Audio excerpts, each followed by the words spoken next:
Hi, what we're going to do is use graffiti letters. We're going to teach you how to show an awareness of light, how to do reflections, how to do shadows, and I'm going to teach you a really cool effect, which is how to do flames. Now let me show you what's on my computer. Okay, what I'm doing is I'm attaching a PowerPoint. You've got a color wheel, you've got all these graffiti fonts to choose from. You can adapt, you can make them up, you can create your own. I'm using this one for my inspiration today.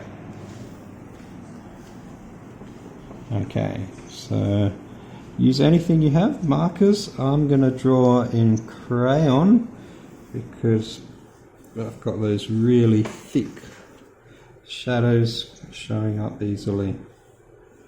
What you're going to find, if your letters get smaller and smaller, that means you haven't planned out your page. If that happens to you, just turn the paper over, start again.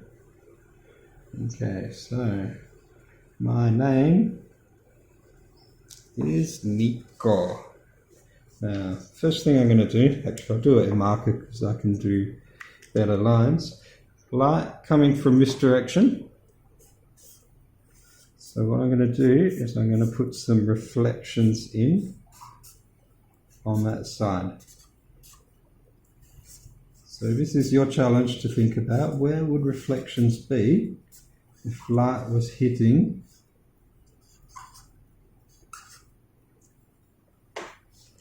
and where will your shadows be? So again, light is hitting from this side. Let's try this color. Oh, maybe not. No, this color. Oh yeah, blue shadows. I will do that. Okay. So I've got deep shadows. Yeah, changed my mind. I will do them black.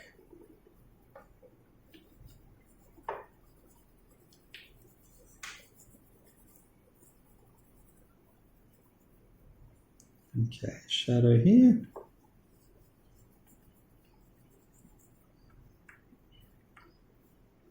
Light's coming from here, so shadow here. Under here. Notice I've got scrap paper under mine as well.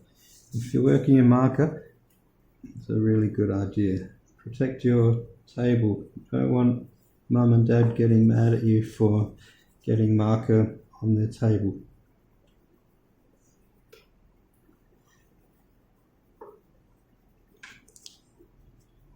Now, maybe a shadow under here, but light will be hitting here. Maybe a tiny shadow here. Okay, letters like O, B, D, P, anything that has a hole in it, you have to think really carefully. Light's hitting here, right? So it's going to hit this face, but this face is going to be in shadow. So don't make the mistake of putting it on the wrong side.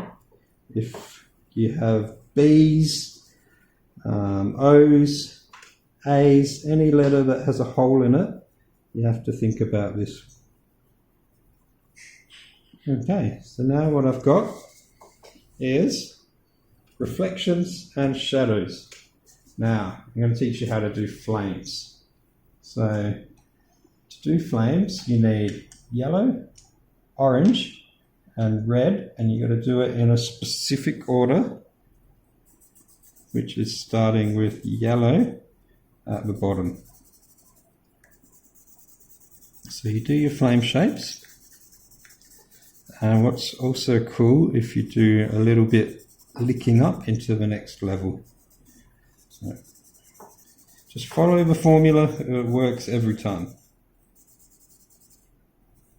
Make sure you don't go over your reflections.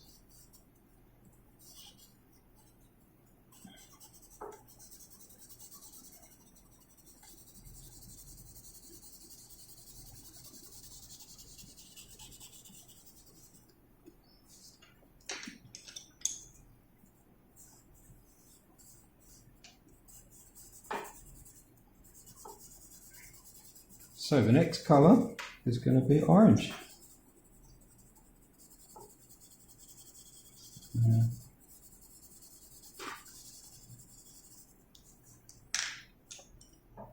So what you do is you surround this layer, going over these little flicks that are coming into it.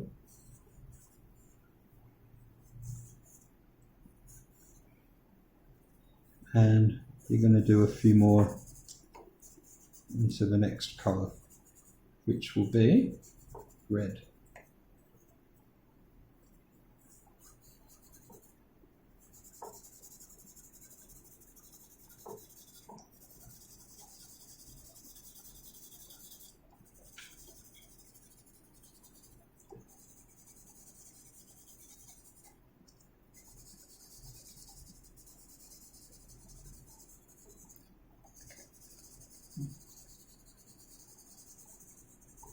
So it's pretty simple, but it's quite an effective visual strategy.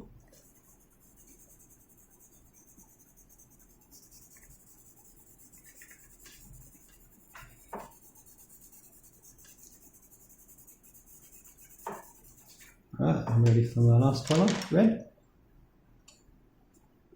So the same thing again, surround the layer before.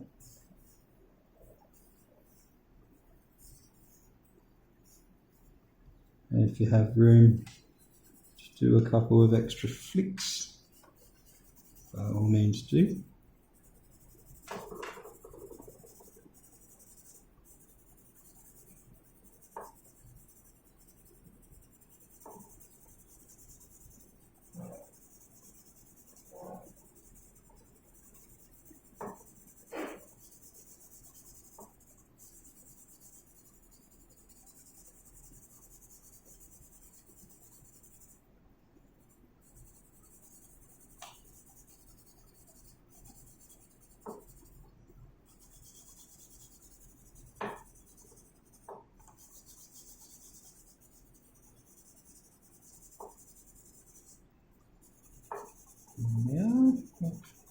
Now, for the remaining bits, what I want to pick is a nice something toned down, like a purple or a dark blue or a grey,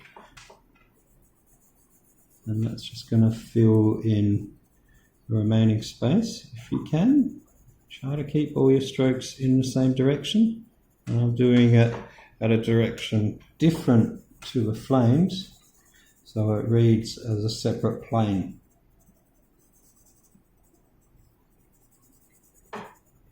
You could go over this with ink or watercolour if you had some.